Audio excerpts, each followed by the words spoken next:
મિત્રો ધોરણ 12 પ્રકરણ નંબર 2 સ્થિત વિદ્યુતસ્થિતિમાન અને કેપેસિટન્સના આજના આ વિડીયોમાં આપણે અભ્યાસ કરવાના છીએ કેપેસિટર અને કેપેસિટન્સનો।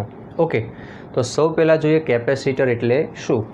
અહીં આપણો પ્રશ્ન છે કેપેસિટર અને કેપેસિટન્સ। એમાં સૌ પ્રથમ આપણે જોઈશું કેપેસિટર। કેપેસિટર શું કહેવાય? તો સામાન્ય શબ્દોમાં કહીએ તો કેપેસિટર એટલે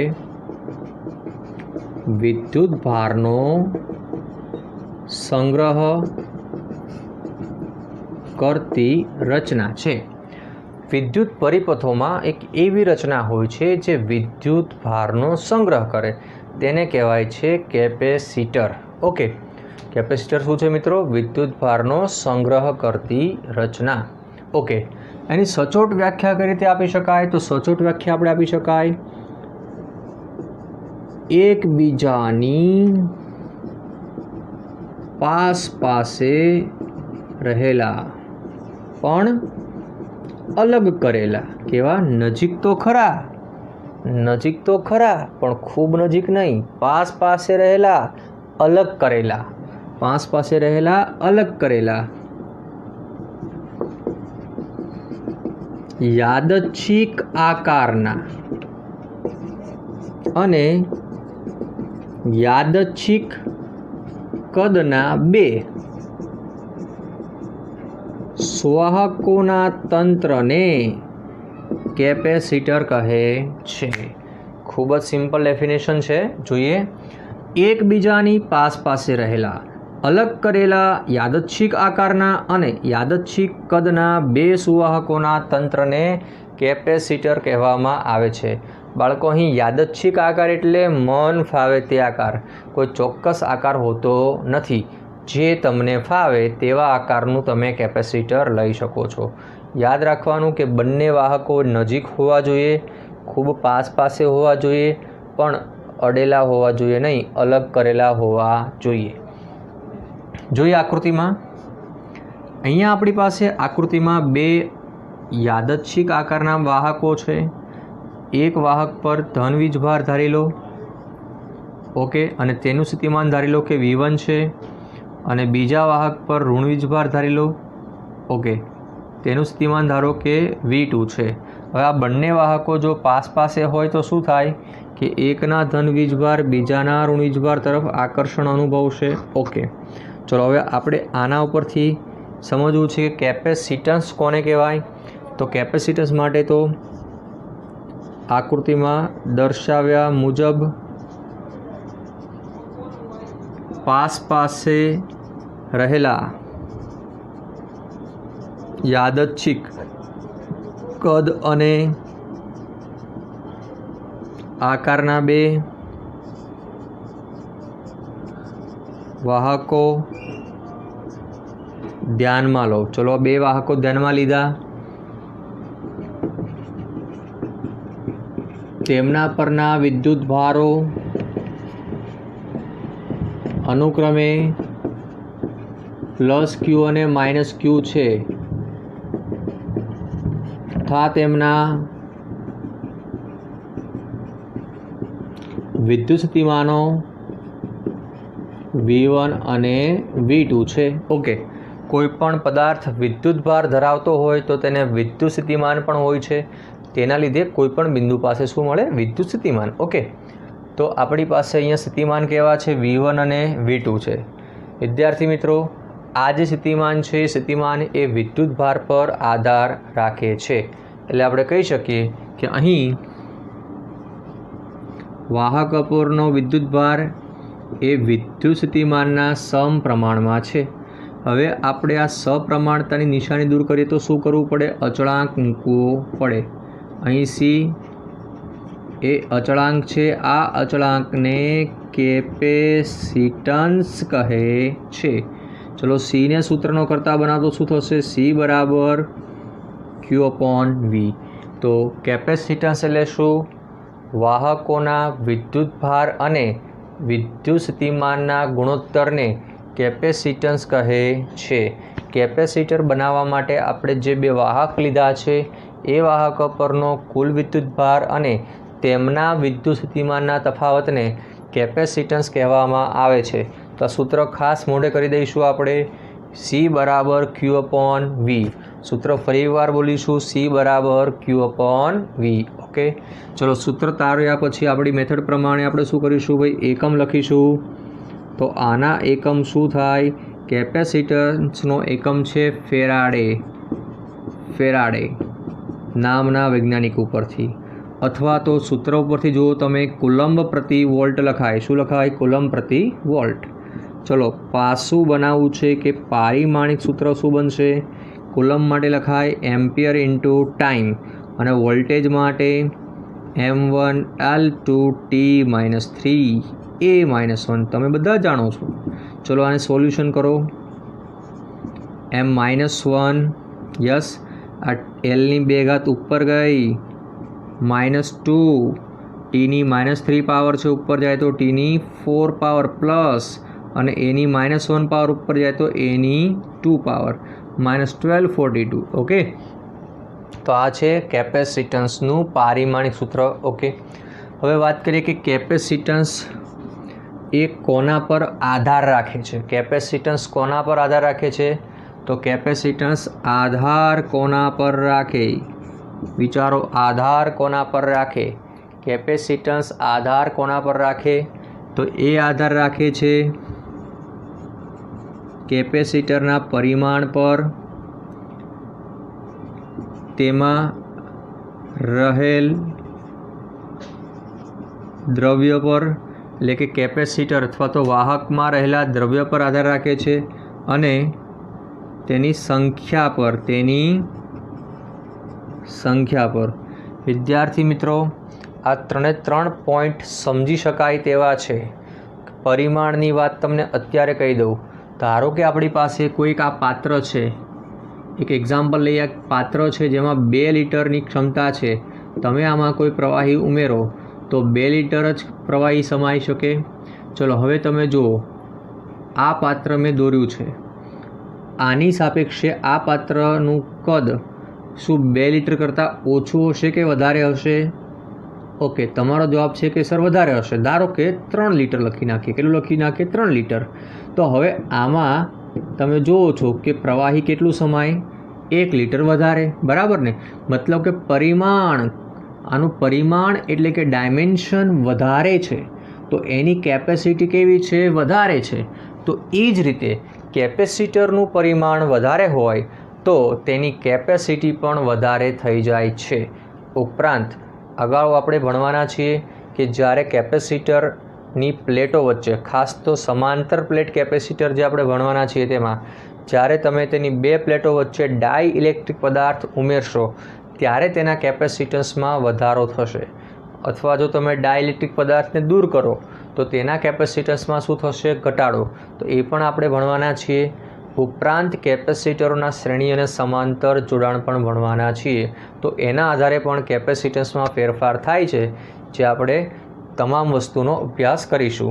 માટે યાદ રાખજો કે તે પરિમાણ પર, તેમાં રહેલ દ્રવ્ય પર અને તેના સંખ્યા પર આધાર રાખે છે. ઓકે, સારું, ચલો આગળ વધીએ.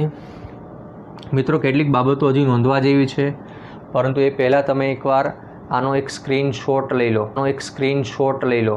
ઓકે, રાઈટ સાઈડનો ખાસ એક સ્ક્રીનશોટ લઈ લેજો. તમામ માહિતી અગત્યની છે. ઓકે, હવે વાત કરવી છે કેપેસિટરની સંજ્ઞાની વાત કરવી છે. કેપેસિટરની સંજ્ઞા. મિત્રો, કેપેસિટરની સંજ્ઞા છે આ પ્રમાણે. 2 સમાંતર રેખા દોરવાની છે, અથવા તમે 2 સમાંતર લાઈન દોરવાની છે અને જોડાણ અઘરો આપી દેવાના છે. આ છે નિશ્ચિત મૂલ્ય ધરાવતું કેપેસિટર. હવે જો બીજું એક દોરીએ છીએ જેમાં આપણે તીર મારીએ છીએ. તીર લાગે એટલે કેવું હોય? ચલિત કેપેસિટર. કેવું? ચલિત કેપેસિટર કે જેના મૂલ્ય આપણે બદલી શકીએ છીએ. ઓકે, ઉપરાંત મિત્રો અહીં આપણે એકમ વિશે ચર્ચા કરવી છે. એક પોઈન્ટ અહીંયા આપણે ઉમેરવો છે, જરા જોઈ લેશો કે વિદ્યુત સ્થિતિમાન, જો આ વિદ્યુત સ્થિતિમાન વધારીએ તો કેપેસિટન્સમાં શું થશે, વધારો કે ઘટાડો? તો તમે કહેશો કે સર કેપેસિટન્સમાં વધારો થાય. ઓકે, તમે ધ્યાનથી વિચારો કે કેપેસિટન્સમાં વધારો ક્યારે થાય? V બરાબર KQ/R સૂત્ર છે, બરાબર. હવે જો Q વધે તો V શું થશે? વધે. Qમાં વધારો થાય તો Vમાં શું થાય? વધારો થાય છે. ઓકે, આપણું કામ શું કરે છે કેપેસિટર શું કામ કરે છે? વિદ્યુત ભારનો સંગ્રહ કરે છે. શું કરે છે? ઓકે, મારે વધારેમાં વધારે વીજભાર સંગ્રહ કરવો છે તો સ્થિતિમાન કેવું જોઈએ? વધારે જોઈએ. હા, સ્થિતિમાન વધી જાય તો કેપેસિટન્સ કેવું થશે? સ્થિતિમાન વધી જાય તો કેપેસિટન્સ કેવું થશે? ઘટી જશે.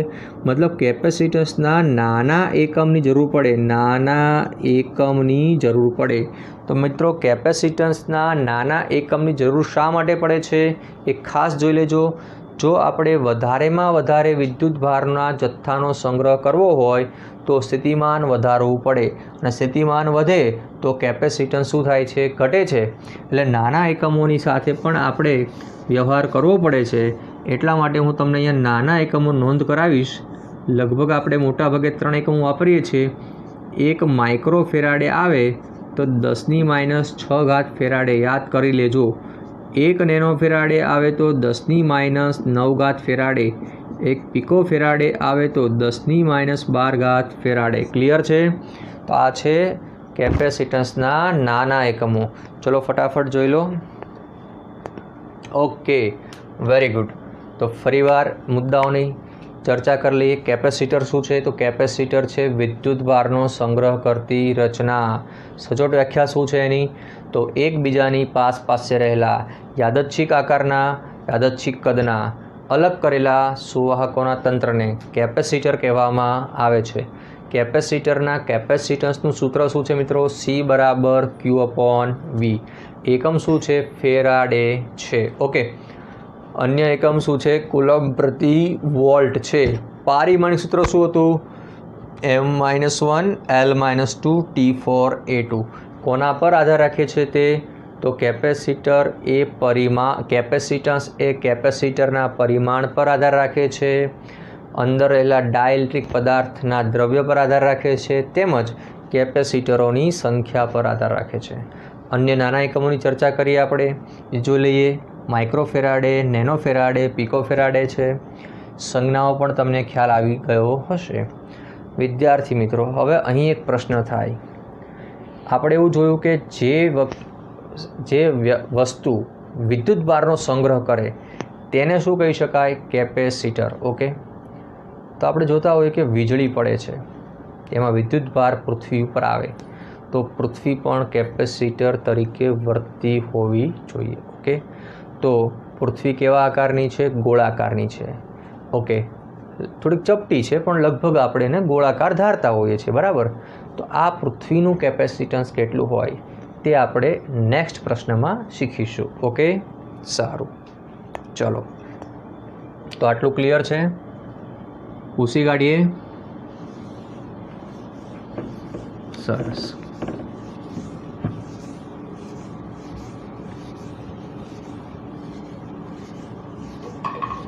હવે આપણે અભ્યાસ કરવાના છીએ R ત્રિજ્યાના ગોળાનું કેપેસિટન્સ. R ત્રિજ્યાના ગોળાનું કેપેસિટન્સ. ઓકે, હવે આ ગોળાનું કેપેસિટન્સ ભણતા પહેલાં આપણે એક નાનો પ્રશ્ન શીખીશું જેનું નામ છે ડાઇલેક્ટ્રિક સ્ટ્રેન્થ. વિદ્યાર્થી મિત્રો, અહીં આપણે ડાઇલેક્ટ્રિક સ્ટ્રેન્થની ચર્ચા કરવી છે. એક નાનો પ્રશ્ન છે, જોઈ લઈએ. ડાઇલેક્ટ્રિક સ્ટ્રેન્થ કોને કહેવાય? ચલો ધ્યાન આપીએ. અહીંયા ધારો કે આપણી પાસે એક ગોળો છે, ધાત્વિક ગોળો છે. એના ઉપર હું ધીમે ધીમે ધીમે વિદ્યુત ભાર મૂકતો જાઉં છું. ઓકે, તો સ્થિતિમાન શું થશે? KQ/R. ઓકે, હવે જેમ વીજભાર વધે તેમ તેનું સ્થિતિમાન શું થાય છે? વધે છે. ઓકે, E બરાબર KQ/R² સૂત્ર પ્રમાણે Q વધે તો પણ શું થાય છે? Eમાં વધારો થાય છે. Eમાં વધારો ક્યાં સુધી થાય? કે જ્યાં સુધી મહત્તમ વિદ્યુત ભાર ગોળા પર જમા થાય ત્યાં સુધી E વધે છે. ઓકે, ત્યારબાદ E કેવું થઈ જાય છે? મહત્તમ થાય. ઓકે, એક સમય એવો આવશે કે હવે આ ગોળો કોઈ પણ વધારાનો વીજભાર સ્વીકારી શકશે નહીં. ધારો કે તમે વધારાનો વીજભાર મૂકો છો તો વધારાનો વીજભાર શું થશે? લીક થશે, માધ્યમમાં લીક થશે. બરાબર ને? આપણે અહીંયા એક્ઝામ્પલ જોયું હતું ને કે ધારો કે આપણી પાસે 2 લીટરનું પાત્ર હોય અને એમાં તમે 2 લીટર કરતાં વધારે ઉમેરો તો શું થાય? વધારાનું લીક થઈ જાય. બરાબર, આસપાસના વાતાવરણમાં વેડફાઈ જાય. ઓકે, તો એવું જ અહીંયા થાય છે. તો ક્યાં સુધી વીજભાર સંગ્રહ પામે છે? જ્યાં સુધી વિદ્યુત ક્ષેત્રનું મૂલ્ય મહત્તમ થાય. ઓકે, તો એના ઉપરથી આપણે વ્યાખ્યા બનાવી દઈએ. તો વિદ્યુત ક્ષેત્રના જે મહત્તમ મૂલ્ય સુધી વાહક અથવા તો માધ્યમ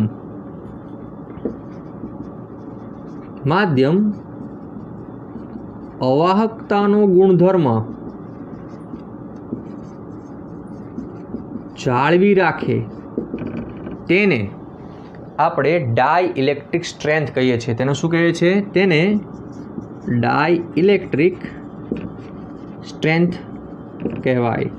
મિત્રો ફરી એકવાર, વિદ્યુત ક્ષેત્રના જે મહત્તમ મૂલ્ય સુધી માધ્યમ અવાહકતાનો ગુણધર્મ જાળવી રાખે છે તેને ડાઇલેક્ટ્રિક સ્ટ્રેન્થ કહેવામાં આવે છે. વ્યાખ્યા ખાસ મોઢે કરી લેજો. વિદ્યુત ક્ષેત્રના જે મહત્તમ મૂલ્ય સુધી માધ્યમ અવાહકતાનો ગુણધર્મ જાળવી રાખે. ટૂંકમાં જ્યાં સુધી અહીંયા વીજભાર સંગ્રહ થઈ શકતો હતો ત્યાં સુધી વિદ્યુત ક્ષેત્ર વધતું ગયું. એ દરમિયાન આસપાસના માધ્યમમાં અથવા તો હવામાં ક્યાંય પણ વીજભાર વહેંચાયો નથી અથવા તો ફેલાયો નથી અથવા વીજભારે હવાના કણો સાથે આયનીકરણ કર્યું નથી. તો ત્યાં સુધી આની સ્ટ્રેન્થ હતી. હવે વધારે પડતો વીજભાર આવી ગયો તો ગોળો વીજભાર સંગ્રહ કરી શકશે નહીં. એની કેપેસિટી તૂટી, એની સ્ટ્રેન્થ ઘટી ગઈ. બરાબર, તો આપણે એને કહીશું ડાઇલેક્ટ્રિક સ્ટ્રેન્થ. હવા માટે ડાઇલેક્ટ્રિક સ્ટ્રેન્થનું મૂલ્ય છે 3000 વોલ્ટ/mm. આ મિલીમીટરને તમે મીટરમાં ફેરવો ને તો 3000 વોલ્ટ છેદમાં 10⁻³ મીટર થાય. -3 ઉપર લઈ જાઓ તો 3000 10⁻³ વોલ્ટ/મીટર અથવા 3×10⁶ વોલ્ટ/મીટર. મિત્રો આ પ્રશ્ન MCQ સ્વરૂપે 2020ની માર્ચની પરીક્ષામાં પૂછાઈ ગયો છે કે ડાઇલેક્ટ્રિક સ્ટ્રેન્થનું મૂલ્ય કેટલું? હવા માટે ડાઇલેક્ટ્રિક સ્ટ્રેન્થનું મૂલ્ય યાદ રાખજો 3×10⁶ વોલ્ટ/મીટર અથવા 3000 વોલ્ટ/મિલીમીટર. ઓકે, પણ અહીં તમને એક નવો પ્રશ્ન મારે જણાવવો છે કે ભાઈ ડાઇલેક્ટ્રિક સ્ટ્રેન્થનો તમને એકમ પૂછે અને પાસું પૂછે તો શું આવશે? બોલો ભાઈ, ડાઇલેક્ટ્રિક સ્ટ્રેન્થ એકચ્યુઅલી શું છે? ડાઇલેક્ટ્રિક સ્ટ્રેન્થ એ વિદ્યુત ક્ષેત્ર છે. શું છે? વિદ્યુત ક્ષેત્ર. તમે જોઈ શકો છો સંજ્ઞા મેં કઈ વાપરી છે? વિદ્યુત ક્ષેત્ર. સર એવું કેમ? ભાઈ એકમ તો જુઓ, વોલ્ટ/mm એ પણ વિદ્યુત ક્ષેત્રનો એકમ છે. તો અહીં એકમ થશે વોલ્ટ/મીટર અથવા ન્યૂટન/કુલમ, જે વિદ્યુત ક્ષેત્ર માટે વપરાય છે. તો પાસું આપણે જાણીએ છીએ m1L1T-3A-1. ઓકે, તો આ થઈ ગયો ડાઇલેક્ટ્રિક સ્ટ્રેન્થ. મિત્રો ખાસ યાદ રાખજો. ફરીવાર જોઈએ ડાઇલેક્ટ્રિક સ્ટ્રેન્થ કોને કહેવાય? તો વિદ્યુત ક્ષેત્રના જે મહત્તમ મૂલ્ય સુધી માધ્યમ અવાહકતાનો ગુણધર્મ જાળવી રાખે છે તેને ડાઇલેક્ટ્રિક સ્ટ્રેન્થ કહે છે. મૂલ્ય કેટલું છે? 3000 વોલ્ટ/મિલીમીટર. ઓકે, ડાઇલેક્ટ્રિક સ્ટ્રેન્થનો એકમ શું થશે? વોલ્ટ/મીટર અને પાછું m1L1T-3A-1. ઓકે, સારું, ચલો લખી કાઢો. સ્માર્ટ બોયઝ સ્ક્રીનશોટ લઈ લો. अब आते हैं हमारे पुराने सवाल पर। जूनो प्रश्न कयो छे जो आर त्रिज्याना गोळाનું કેપેસિટન્સ। खूब ज सिंपल क्वेश्चन है। चलो आकृति में दर्शाव्या मुजब एक आर त्रिज्यानो विद्युत भारित गोळो ध्यान में लो। ओके, आर त्रिज्यानो क्यू विद्युत भारित गोळो ध्यान में लो। ओके, खूब सिंपल शब्दों में लखवानुं छे। विद्युत स्थितिमान शुं थशे भाई? विद्युत स्थितिमान ए पण तमे जाणो छो। गोळानुं स्थितिमान शुं थाय? K Q by R. Very good. हवे जो आपणे शुं मेळवुं छे? आपणे मेळवुं छे केपेसिटन्स। केपेसिटन्सनुं सूत्र अहीं लखी आपुं तमने, क्यू बाय वी। एक सूत्र छे आपणी पासे, क्यू अपॉन वी। शुं आमां मने क्यू अने वी देखाय छे? हाँ, वी बराबर के क्यू बाय आर। हूँ क्यू अपॉन वी करता बनावीश ने तो आ वी छेद में जशे क्यू ना। Very good. आर ऊपर जशे अने के क्या आवशे? नीचे। तो अहीं जे क्यू बाय वी नु स्टेप छे ने सी कहेवाय। शुं कहेवाय? सी। होवाथी सी बराबर आर बाय के। आ थई गयुं केपेसिटन्स। ओके, त्रिज्या अने डायइलेक्ट्रिक अचळांकनो गुणोत्तर। ओके, हवे जो तमे के ना बदले 1/4πε0 मूको तो शुं थाय? जो तमे के ना बदले 1/4πε0 मूकशो तो सी नु कंईक आवुं सूत्र मळशे। 1/4πε0 छेदनो छेद अंश में जाए भाई, छेदनो छेद अंश में जाए तो सी बराबर 4πε0 आर थाय। बोलो सी बराबर 4πε0 आर। लखी नाखो। बीजू सूत्र है भाई 4πε0 आर। 4πε0 आर। टूंक में आर त्रिज्यानो कोईपण तमने गोळीय पदार्थ आपेलो होय तो तेनुं केपेसिटन्स थशे सी बराबर 4πε0 आर। तमे कोईपण गोळीय पदार्थनी त्रिज्या जाणता हो तो तमे सहेलाईथी केपेसिटन्स शोधी शको छो अने तमने केपेसिटन्स आप्युं हो तो तमे त्रिज्या पण शोधी शको छो। ओके, तो सूत्र खास मोटे करवुं पड़शे। क्लियर छे? हाँ, एक बार रिविजन कर ले थियरीनुं। तो पहला तो शुं लखवानुं छे भाई? आर त्रिज्यानो वीजभारित गोळो ध्यानमां लेवानो छे। तेनुं स्थितिमान वी बराबर K Q by R. Q by V ने करता बनावो तो आर अपॉन के आवशे, पण आ क्यू बाय वी ने शुं कहेवाय? सी कहेवाय। सी एटले केपेसिटन्स। तो सी बराबर आर अपॉन के। के ना बदले शुं मूकवानुं छे? 1/4πε0। चलो छेदनो छेद अंश में जाए तो सी बराबर 4πε0 आर थाय। ओके, चलो तमारा माटे एक नानो नानो प्रश्न। तमने एम थतुं हशे के सर पृथ्वी एक गोळो छे। हाँ, पृथ्वी ने त्रिज्या छे 6400 किलोमीटर, तो शुं एनुं केपेसिटन्स मळे? यस, मळी शके। तो एक नानो नानो प्रश्न तमारे होमवर्क में करवानो छे। प्रश्न है कि पृथ्वीनुं केपेसिटन्स केटलुं? तो भाई विचारो कि पृथ्वी एक गोळो छे तो सूत्र शुं आवशे? 4πε0 आर। अहींया तमारे ε0 मूकवाना छे 8.85 × 10⁻12 कूलम स्क्वेर पर न्यूटन इंटू मीटर स्क्वेर। अने आर एटले पृथ्वीनी त्रिज्या 6400 किलोमीटर, 6400 10⁻³ मीटर। चलो आ बधी किंमत मूकी अने केपेसिटन्स तमारे लाववानुं छे माइक्रोफेराडे में। ओके, केपेसिटन्स लाववुं छे माइक्रोफेराडे में। तमारे जवाब लाववानो छे जाते। ओके, 711 पॉइंट समथिंग माइक्रोफेराडे आवशे। टूंकमां 711.25 के 28 माइक्रोफेराडे आवशे। घणी रेफरन्स बुक में 712 माइक्रोफेराडे पण लखेलुं होय छे। ओके, तमारो जवाब जे आवे ए तमारे अहींया लखवानो छे। चलो नोट डाउन करी लो बेटा।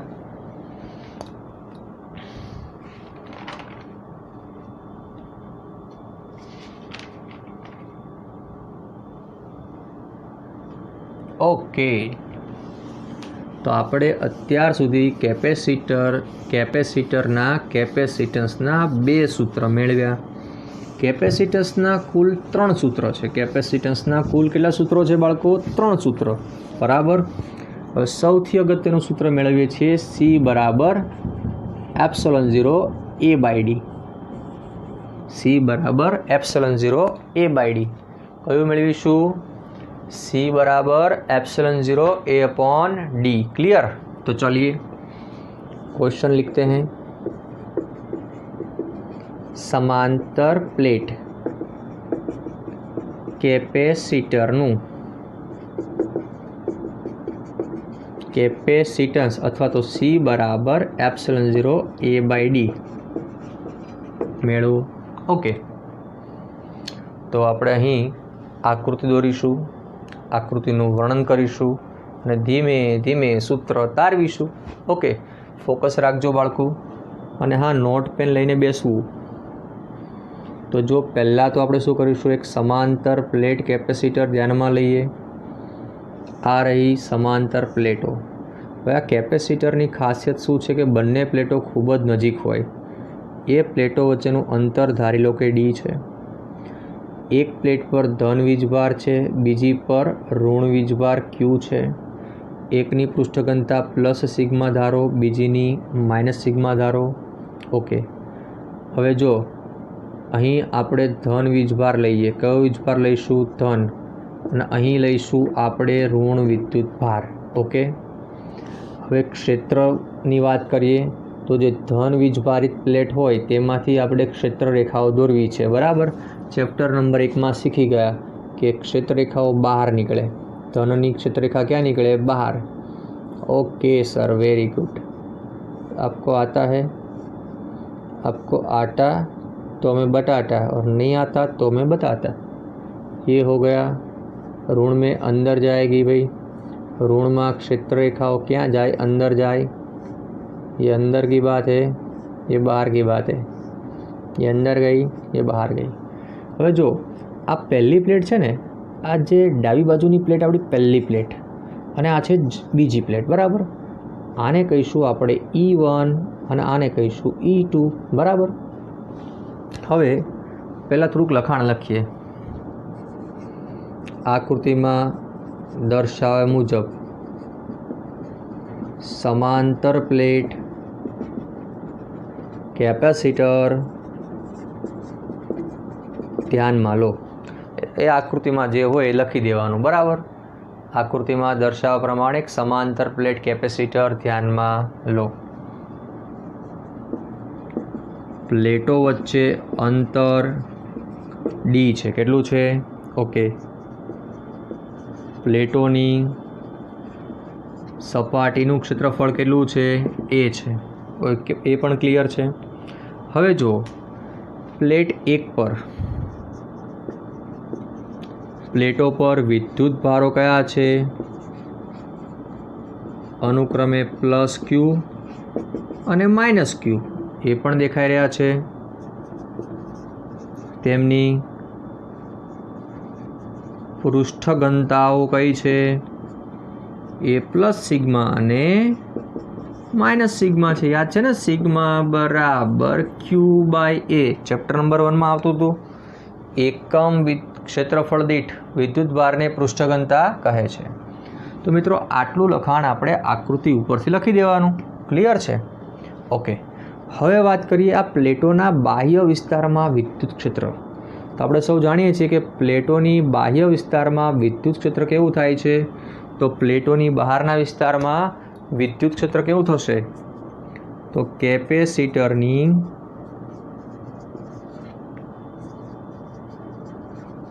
बहारना विस्तारमां आपणे विद्युत क्षेत्र जोईए तो ई थशे E1 माइनस E2। शुं थशे? E1 माइनस E2 ए छे sigma upon 2ε0 minus sigma by 2ε0 बराबर 0। सर आવું તમે डायरेक्ट केम लख्યું? तो विद्यार्थी मित्रों, आ वस्तु आपणे अगाऊ चैप्टर नंबर 1 में शीखी गया छीए। ओके, छतां કેટલાક विद्यार्थी नवा होय तो चिंता ना करो, फरी शीखीए। जो कोईपण प्लेट होय, विद्युत भारित प्लेट है, बराबर ने? धन वीज भारित प्लेट धारी लो, एनुं क्षेत्र अहींया मळे, अहींया पण मळे। सूत्र शुं थशे? E बराबर सिग्मा बाय 2ε0। हवे तमे अहींया आई जाओ। चलो, आ पहली प्लेटनी बहार आया, आ આ પહેલી પ્લેટ કહેવાય અને એની બહાર આ બિંદુએ પહેલી પ્લેટનું ક્ષેત્ર ક્યાં છે? ડાબી બાજુ. જોઈ લો તો ભાઈ, પહેલી પ્લેટનું ક્ષેત્ર ક્યાં છે બેટા? ડાબી બાજુ, કારણ કે પહેલી પ્લેટની ક્ષેત્રરેખા ડાબી બાજુ છે. પણ બીજી પ્લેટ માટે વિચાર. ધારો કે આપણી પાસે છે જ નહીં, બરાબર, આ નથી, તો બીજી પ્લેટ માટે આ બિંદુ જે છે એ આ ક્ષેત્રમાં આવ્યું, અંદરના ક્ષેત્રમાં. આ રેખાઓને પાછળ લંબાવો તો E2 ક્યાં થશે? વિરુદ્ધ દિશામાં થશે. એવું અહીંયા વિચારો. આ પણ બહારનું બિંદુ છે, તો આ બિંદુ એ બીજી પ્લેટની જમણી બાજુ છે, એટલે E2 અહીંયા આવશે.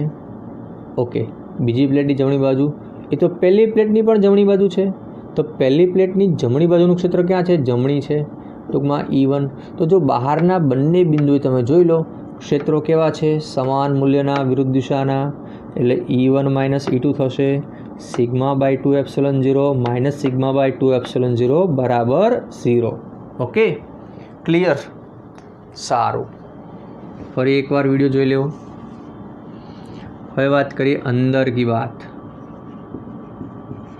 અંદરના વિસ્તારમાં વિદ્યુત ક્ષેત્ર શું થાય? E બરાબર E1 વત્તા E2. કેમ? તો બંને એક જ દિશામાં છે અને સમાન દિશામાં સદિશોનો સરળો કરીએ છીએ આપણે, તો લખીએ σ/2ε0 σ/2ε0.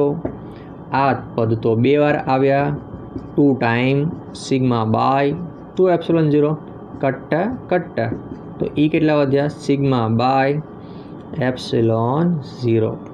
ચલો, પરિણામી ક્ષેત્ર મળી ગયું અંદરના વિસ્તારમાં. હવે આપણે નાના નાના સૂત્રનો ઉપયોગ કરીશું. ચલો, અહીં તમને ખબર છે કે સિગ્મા શું મુકાય બેટા? Q/A. પૃષ્ઠ ઘનતા છે, એકમ ક્ષેત્રફળ દીઠ વીજભાર, તો અહીંયા મૂકી દો E બરાબર Q/A∈0. ઓકે, E બરાબર Q/A∈0. ઉપરાંત આપણે સૌ જાણીએ છીએ કે આ જે બંને પ્લેટો છે એમના વચ્ચે અંતર D છે. બંને પ્લેટો વચ્ચે અંતર શું છે? D છે, બરાબર. તો વિદ્યુત સ્થિતિમાનનો તફાવત V શું થશે બાળકો? E × D થશે.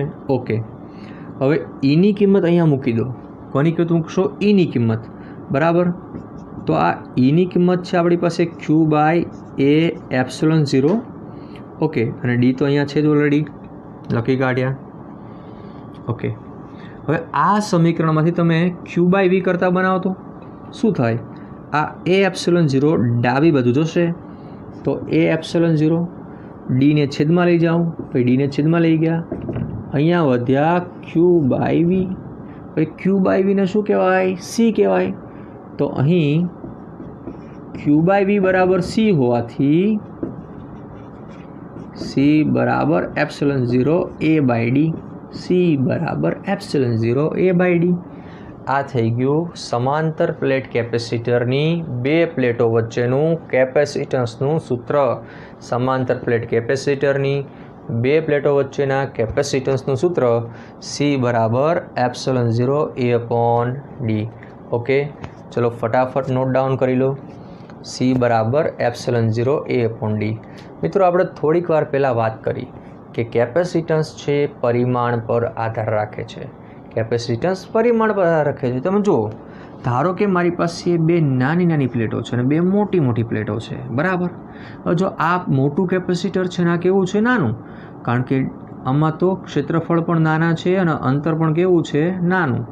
અહીંયા ક્ષેત્રફળ મોટા છે, અંતર કેવું છે? મોટું. તો મોટા કેપેસિટરમાં વધારે વીજભાર સમાય, ઓછામાં નાના કેપેસિટરમાં ઓછું સમાય. મતલબ કે કેપેસિટન્સ એ પરિમાણ પર આધાર રાખે છે. ઓકે, ક્લિયર થઈ જાય છે? ચલો એકવાર સ્ક્રીનશોટ લઈ લો. ઓકે, સારું.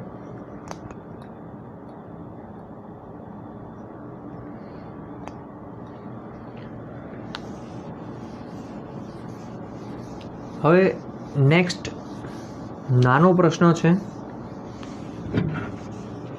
એની ધ્યાન